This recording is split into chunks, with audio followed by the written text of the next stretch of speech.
दी 27 आयत लिखा है, जब यीशु वहाँ से आगे बढ़ा तो 2 अंधे उसके पीछे ये पुकारते हुए चले कि हे दाऊद की संतान हम पर दया कर।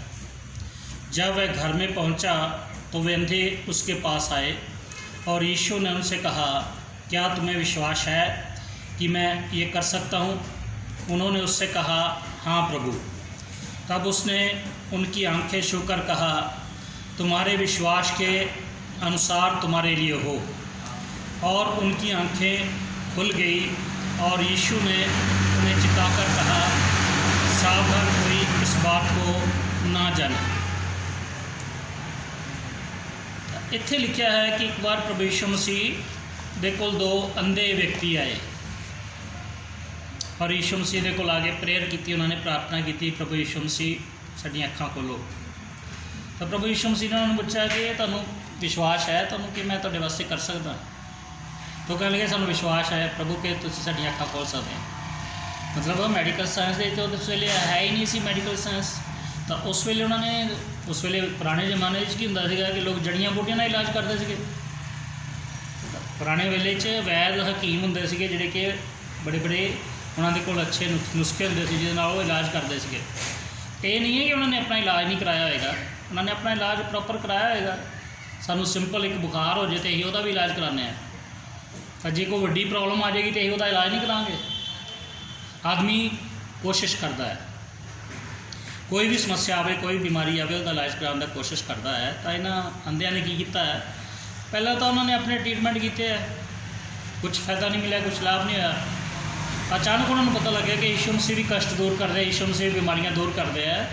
तो यीशु मसीह को आए है, आके उन्होंने प्रेयर की है, प्रभु साडियां समस्या दूर कर दो। उन्होंने समस्या ही है कि सानूं दिखाई नहीं दे रहा, साडी समस्या अलग अलग है, तुहाडी समस्या होर है, मेरी समस्या होर है, साडी अलग अलग सारिਆਂ ਦੀ समस्या है।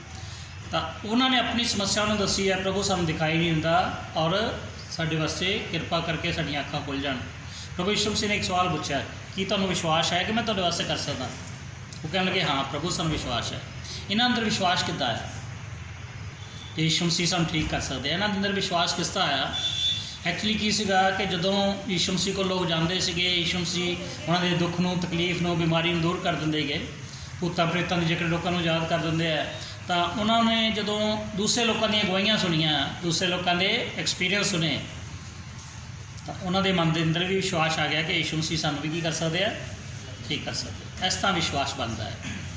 तो उन्होंने अंदर विश्वास आ गया, प्रभु यीशु मसीह को पहुँच गए। प्रभु यीशु मसीह ने कहा, जिस तरह तुहाडा विश्वास है तुहाडे वास्ते उस तरह हो।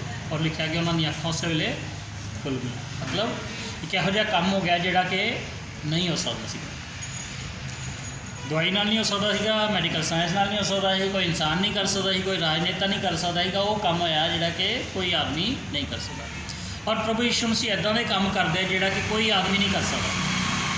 ये ध्यान नाल सुनना तुसीं। जिथे तुसीं कहंदे कि दवाई नहीं काम कर रही, जिथे तुसीं कहंदे मैडिसन नहीं काम करती, डॉक्टर जवाब दे दिंदे हैं, जिथे कहंदे कि इसदा कोई हल नहीं है, कोई इलाज नहीं है। जरूरी नहीं कि शरीर की बीमारी है, कोई होर भी समस्या होवे, कोई होर भी परेशानी होवे जिहड़ी कि सोचते हैं कि मतलब इसदा कोई हुण सानूं कोई हल नहीं मिल रहा। जिथे सानूं कोई हल नहीं मिलता उत्थे हल है प्रभु यीशु मसीह। प्रभु यीशु मसीह वो कर सकते हैं जिहड़ा कि नहीं हो सकता। तो पहले इनू समझना है कि यीशु मसीह ने की किया उत्थे, वो किया वा जिहड़ा कि नहीं हो सकता सी। ठीक है, प्रार्थना करने तो पहले तुसीं इनू समझना है।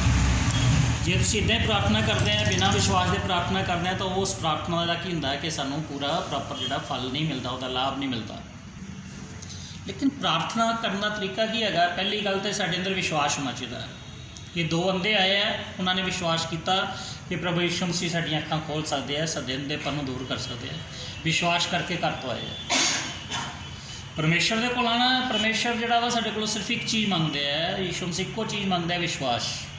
जे शंका दे नाल, भरम दे नाल आपां प्रार्थना कर रहे हैं तो सानूं उस शंका की प्रार्थना का कोई फल नहीं मिलना।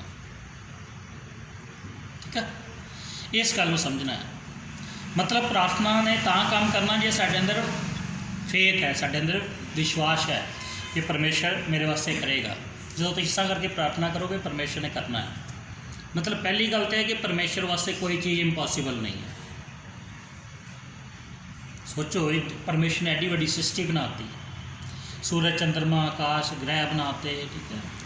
विज्ञानिक लोगों ने क्या कि धरती जी है सूरज के दुआले चक्कर लगा रही है, चंद्रमा धरती के दुआले चक्कर लगा रहा है, ये तो उन्होंने की खोज है।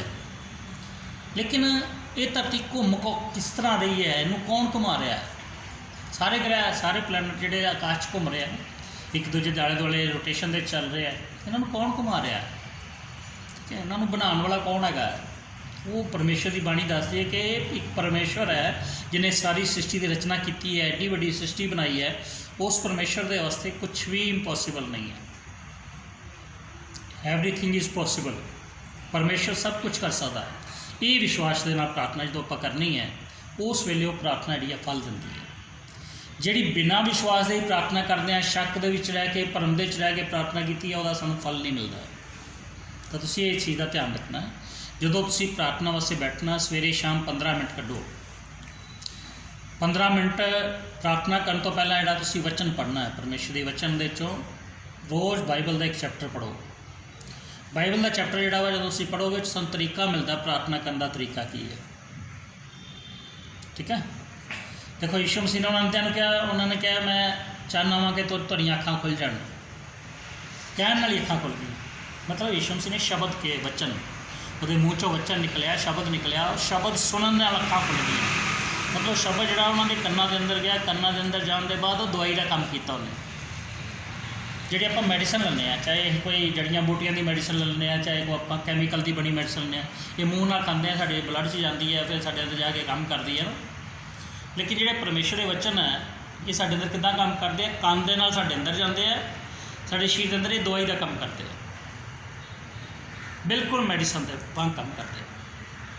लेकिन ये जी परमेश्वर के वचन है, जिहड़े काम मैडिसन नहीं कर सकती, वो काम ये परमेश्वर के वचन करते हैं। तो थोड़ा जिहा सोचो तुसीं कि ये अंदर जिहड़े सीगे इन्हां दी अखां किसी भी तरीके नाल नहीं खुल सकदियां सी। संसार दे विच कोई भी तरीका नहीं सी इन्हां दा अखां खुल्लण दा, लेकिन यीशु के शब्द सुने। तो यीशु के शब्दों के पावर है, वो हीलिंग पावर है, वो चंगाई की समर्थ है। वचन सुनने नाल जिहड़े है साडे शरीर के अंदर परमेश्वर की सामर्थ आती है, वो शक्ति आती है। तो वो शक्ति जी है सानू अलग अलग तरह की समस्या तो छुटकारा दिंदी है, बीमारियां तो हील करती है, रोगों तो शिफा दिंदी है, बीमारियां चंगियां होंदियां ने। मतलब जिन्ना ज़्यादा असी वचन का ज़्यादा अध्ययन करने हैं, तो तुसीं कोशिश करो एक चैप्टर पढ़ने की कोशिश, जे तुसीं ज़्यादा कर सकते 2 चैप्टर भी पढ़ सकते हैं। लेकिन जब तुसीं बाइबल पढ़नी है तो बाइबल में पढ़ने वेले तरीका की रखना है, एक साइड तो शुरू करना, तो उन्होंने सीधे पढ़ते जाना। अज एक चैप्टर पढ़िया, दूसरे दिन दूसरा चैप्टर पढ़ना, फिर तीसरे दिन तीसरा चैप्टर पढ़ना, ऐसा करके तुसीं उन्होंने रूटीन विच पढ़ना है। ਉਹਦੇ ਨਾਲ क्या होगा कि बाणी के विच तुहानूं प्रार्थना करने का तरीका पता लगता जाएगा, किस तरह प्रार्थना करनी, ठीक है। तो इन्हां अंधियां ने पहले तो गवाहियां सुनिया, गवाहियां सुन के उन्होंने अंदर विश्वास पैदा होया। दूसरी गल, जदों उन्होंने यीशु के शब्द सुने आके, यीशु मसीह ने कहा मैं चाहना कि तुसीं की हो जाओ, ठीक हो जाओ, बस कहण नाल ही। उत्थे की होया, कोई मैडिसन नहीं, कोई कैप्सूल नहीं, कोई गोली नहीं, कुछ नहीं।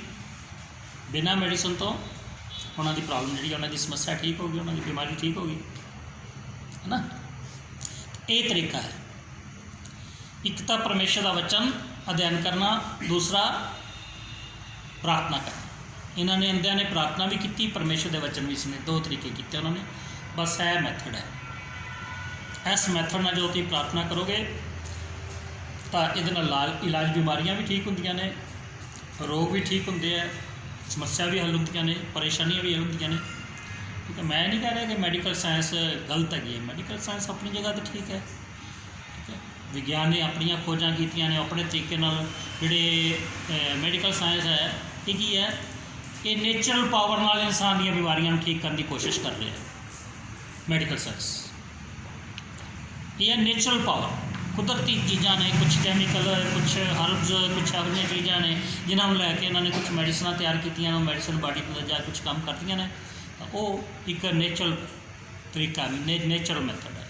जिहड़ा परमेश्वर की बाणी च असीं पढ़िया, ये सुपर नेचुरल है, ठीक है। मतलब ਕੈਮੀਕਲ ਨਾਲ ਜਾਂ ਹਰਬਸ ਨਾਲ ਜਾਂ ਜੜੀਆਂ ਬੂਟੀਆਂ ਨਾਲ ਜਿਹੜੀ ਚੰਗਾਈ ਹੈ ਉਹ ਕੀ ਹੈਗਾ, ਕੁਦਰਤੀ ਚੀਜ਼ਾਂ ਦੇ ਨਾਲ ਆਪਾਂ ਚੰਗਾਈ ਪਾਣੀ। ਲੇਕਿਨ ਜਿਹੜੀ ਪਰਮੇਸ਼ਰ ਦੀ ਸ਼ਕਤੀ ਹੈ ਸੁਪਰ ਨੈਚੁਰਲ ਹੈ। ਉਹ ਸੁਪਰ ਨੈਚੁਰਲ ਪਾਵਰ ਸਾਡੇ ਅੰਦਰ ਕਦੋਂ ਕੰਮ ਕਰਦੀ ਹੈ, ਜਦੋਂ ਅਸੀਂ ਸਹੀ ਤਰੀਕੇ ਨਾਲ ਪ੍ਰਾਰਥਨਾ ਕਰਨੀ, ਸਹੀ ਤਰੀਕੇ ਨਾਲ ਵਿਧੀ ਨਾਲ ਪ੍ਰਾਰਥਨਾ ਕਰਨੀ। ਉਹ ਵਿਧੀ ਪੂਰਵਕ ਜਿਹੜੀ ਪ੍ਰਾਰਥਨਾ ਹੁੰਦੀ ਹੈ ਉਹ ਸਾਡੇ ਬਾਡੀ 'ਚ ਕੰਮ ਕਰਦੀ ਹੈ। ਪਰਮੇਸ਼ਰ ਦੀ ਸ਼ਕਤੀ ਸਾਡੇ ਸਰੀਰ 'ਚ ਆਉਂਦੀ ਹੈ। ਕੀ ਹੋਇਆ, ਜਦੋਂ ਆਂਦਿਆਂ ਨੇ ਪ੍ਰਾਰਥਨਾ ਕੀਤੀ ਹੈ, ਪ੍ਰਾਰਥਨਾ ਕਰਨ ਦੇ ਬਾਅਦ ਪ੍ਰਭੂ ਨੇ ਸ਼ਬਦ ਬੋਲੇ, ਸ਼ਬਦ ਬੋਲਦੇ ਉਹਨਾਂ ਦੇ ਸਰੀਰ 'ਚ ਇੱਕ ਪਾਵਰ ਆਈ, ਇੱਕ ਸਮਰਥ ਆਈ, ਇੱਕ ਸ਼ਕਤੀ ਆਈ। ਉਹ ਸ਼ਕਤੀ ਸੁਪਰ ਨੈਚੁਰਲ ਪਾਵਰ ਹੈ। ਅਸੀਂ ਜਿਹੜਾ ਤਰੀਕਾ ਦੱਸਦੇ ਹਾਂ, ਸਾਡੇ ਕੋਲ ਤਰੀਕਾ ਕੀ ਹੈਗਾ, ਇਹ ਸੁਪਰ ਨੇਚਰ ਤਰੀਕਾ ਹੈ ਪ੍ਰਾਰਥਨਾ ਦੇ ਨਾਲ। ਤਾਂ ਜੇ ਤੁਸੀਂ ਬਾਇਦਾਵੇ ਇੱਥੇ ਦਰਬਾਰ ਚਾਹੁੰਦੇ ਆ, ਤੁਸੀਂ ਆ ਕੇ ਬਾਇਦਾਵੇ ਪ੍ਰਾਰਥਨਾ ਕਰਾ ਕੇ ਚੱਲ ਜਾਓਗੇ, ਆਪ ਨਾ ਜਾ ਕੇ ਘਰ ਪ੍ਰਾਰਥਨਾ ਕਰੋਗੇ ਤਾਂ ਉਹਦਾ ਤੁਹਾਨੂੰ ਪੂਰਾ ਪ੍ਰੋਪਰ ਫਲ ਨਹੀਂ ਮਿਲਣਾ। ਠੀਕ ਹੈ। ਜਿਹੜੇ ਵਰਦਾਨ ਪਾਏ ਲੋਕ ਹੁੰਦੇ ਆ, ਜਿਨ੍ਹਾਂ ਨੂੰ ਚੰਗਾਈ ਦਾ ਵਰਦਾਨ ਮਿਲਿਆ, ਉਹ ਵਰਦਾਨ ਦੇ ਨਾਲ ਉੱਤੇ ਪ੍ਰਾਰਥਨਾ ਕਰ ਦਿੰਦੇ ਆ। ਉਹ ਪ੍ਰਾਰਥਨਾ ਜਿਹੜੀ ਹੈ ਤੁਹਾਡੇ ਸਰੀਰ 'ਚ ਕੰਮ ਵੀ ਕਰਦੀ ਹੈ। ਲੇਕਿਨ ਆਪ ਜਿਹੜੀ ਪ੍ਰਾਰਥਨਾ ਕਰਨੀ ਹੈ, ਤੁਸੀਂ ਜਾ ਕੇ ਸਵੇਰੇ 15 ਮਿੰਟ ਸਵੇਰ ਨੂੰ ਪ੍ਰਾਰਥਨਾ ਕਰਨੀ ਹੈ, 15 ਮਿੰਟ ਸ਼ਾਮ ਨੂੰ ਪ੍ਰਾਰਥਨਾ ਕਰਨੀ ਹੈ। ਲੇਕਿਨ ਪਹਿਲਾਂ 2 ਚੈਪਟਰ ਵਚਨ ਦੇ ਪੜ੍ਹਨੇ ਹੈ, 2 ਚੈਪਟਰ ਵਚਨ ਦੇ ਪੜ੍ਹ ਕੇ ਫਿਰ ਤੁਸੀਂ ਪ੍ਰਾਰਥਨਾ ਕਰਨੀ। ਜਦੋਂ ਤੁਸੀਂ ਪ੍ਰਾਰਥਨਾ ਕਰਨੀ ਹੈ, ਉਸ ਵੇਲੇ ਕੀ ਹੋਣਾ ਕਿ ਤੁਹਾਡੇ ਸਰੀਰ ਦੇ ਅੰਦਰ ਪਰਮੇਸ਼ਰ ਦੀ ਸਾਮਰਥ, ਉਹਦੀ ਸ਼ਕਤੀ ਪਰਮੇਸ਼ਰ ਦੀ ਐਂਟਰ ਕਰਨੀ ਹੈ। ਠੀਕ ਹੈ। ਦੇਖੋ ਪੁਰਾਣੇ ਸਮੇਂ ਦੇ ਵਿੱਚ ਲੋਕ ਵੈਦ ਹਕੀਮ ਜਿਹੜੇ ਸੀ, ਜੜੀਆਂ ਬੂਟੀਆਂ ਨਾਲ ਇਲਾਜ ਕਰਿਆ ਕਰਦੇ ਸੀ, ਹੁਣ ਵੀ ਕਰਦੇ ਆ। ਇਹ ਜੜੀਆਂ ਬੂਟੀਆਂ ਕੀ ਹੈਗੀਆਂ ਨੇ, ਇਹ ਵੀ ਸੁਪਰ ਨੇਚਰ ਪਾਵਰ ਨੂੰ ਜਿਹੜੀਆਂ ਰਿਸੀਵ ਕਰ ਲੈਂਦੀਆਂ ਨੇ। ਉਹਨਾਂ ਦੇ ਅੰਦਰ ਵੀ ਕੁਛ ਸੁਪਰ ਨੇਚਰ ਪਾਵਰ ਆ ਜਾਂਦੀ ਹੈ। ਲੇਕਿਨ ਉਹ ਜਿੰਨੀ ਜੜੀ ਬੂਟੀ ਦੀ ਪਾਵਰ ਹੈ, ਉਹ ਜੜੀ ਬੂਟੀ ਉਹਨੂੰ ਖਿੱਚ ਲੈਂਦੀ ਹੈ। ਠੀਕ ਹੈ। ਉਹਦੇ 'ਚ ਕਿਸੇ ਜੜੀ ਬੂਟੀ ਦੀ ਜ਼ਿਆਦਾ ਪਾਵਰ ਹੈ, ਕਿਸੇ ਜੜੀ ਬੂਟੀ 'ਚ ਘੱਟ ਹੈ। ਕੈਮੀਕਲ ਜਿਹੜੇ ਇਹਨਾਂ 'ਚ ਵੀ ਪਾਵਰ ਹੈ। ਤਾਂ ਇਹ ਸਾਰੀ ਪਾਵਰ ਜਿਹੜੀ ਹੈ ਨੇਚਰਲ ਪਾਵਰ ਹੈਗੀ ਹੈ। ਇਸੇ ਤਰ੍ਹਾਂ ਕੀ ਹੈ, ਜਿੱਦਾਂ ਜੜੀਆਂ ਬੂਟੀਆਂ ਜਿਹੜੀਆਂ ਨੇ ਇਹ ਹੀਲਿੰਗ ਪਾਵਰ ਨੂੰ ਰਿਸੀਵ ਕਰਦੀਆਂ ਨੇ, ਇੱਦਾਂ ਹੀ ਪ੍ਰਾਰਥਨਾ ਜਦੋਂ ਬਹਿੰਦੇ ਉਸ ਵੇਲੇ ਰਿਸੀਵ ਹੁੰਦੀ ਹੈ। ਸਾਡੀ ਪ੍ਰਾਰਥਨਾ ਦੇ ਵਿੱਚ ਕੀ ਹੁੰਦਾ, ਪਰਮੇਸ਼ਰ ਦੀ ਸਮਰਥ ਆਉਂਦੀ ਹੈ ਸਾਡੀ ਬਾਡੀ 'ਚ। ਔਰ ਜਦੋਂ ਬਾਡੀ 'ਚ ਆਉਂਦੀ ਹੈ, ਉਸ ਵੇਲੇ ਉਹਨੇ ਕੀ ਕਰਨਾ, ਜਿਹੜੀ ਸਾਡੀ ਵੀਕਨੈਸ ਹੈ, ਜਿਹੜੀ ਸਾਡੀ ਬਾਡੀ 'ਚ ਵੀਕਨੈਸ ਹੈ, ਉਹਨੇ ਉਹਨੂੰ ਹੀਲ ਕਰਨਾ। ਹੁਣ ਆਂਦਿਆਂ ਦੀ ਕੀ ਪ੍ਰੋਬਲਮ ਸੀ, ਉਹਨਾਂ ਨੂੰ ਹੋਰ ਕੋਈ ਬਿਮਾਰੀ ਨਹੀਂ ਹੈ। ਉਹਨਾਂ ਨੂੰ ਕੋਈ TB ਨਹੀਂ ਸੀ, ਉਹਨਾਂ ਨੂੰ ਕੋਈ ਕੈਂਸਰ ਨਹੀਂ ਸੀ, ਉਹਨਾਂ ਨੂੰ ਕੋਈ ਹੋਰ ਸਮੱਸਿਆ ਨਹੀਂ ਹੈ। ਤਾਂ ਉਹਨਾਂ ਦੀ ਕੀ ਸਮੱਸਿਆ, ਇੱਕੋ ਸਮੱਸਿਆ ਉਹਨਾਂ ਦੀ ਆਈ ਪ੍ਰੋਬਲਮ ਸੀ। ਤਾਂ ਕਿ ਜਦੋਂ ਪਾਵਰ ਆਈ ਉਹਨਾਂ ਦੇ ਬਾਡੀ 'ਚ, ਤਾਂ ਉਹਨਾਂ ਦੀ ਕੀ ਹੋ ਗਈ ਹੈ, ਅੱਖਾਂ ਦੀ ਪ੍ਰੋਬਲਮ। ਇਹ ਤਰੀਕਾ ਪ੍ਰਾਰਥਨਾ ਕਰਨ ਦਾ। ਇਸ ਤਰੀਕੇ ਨਾਲ ਤੁਸੀਂ ਪ੍ਰਾਰਥਨਾ ਕਰਨੀ ਹੈ। ਹੁਣ ਅਸੀਂ 10 ਮਿੰਟ ਪ੍ਰਾਰਥਨਾ ਕਰਨੀ।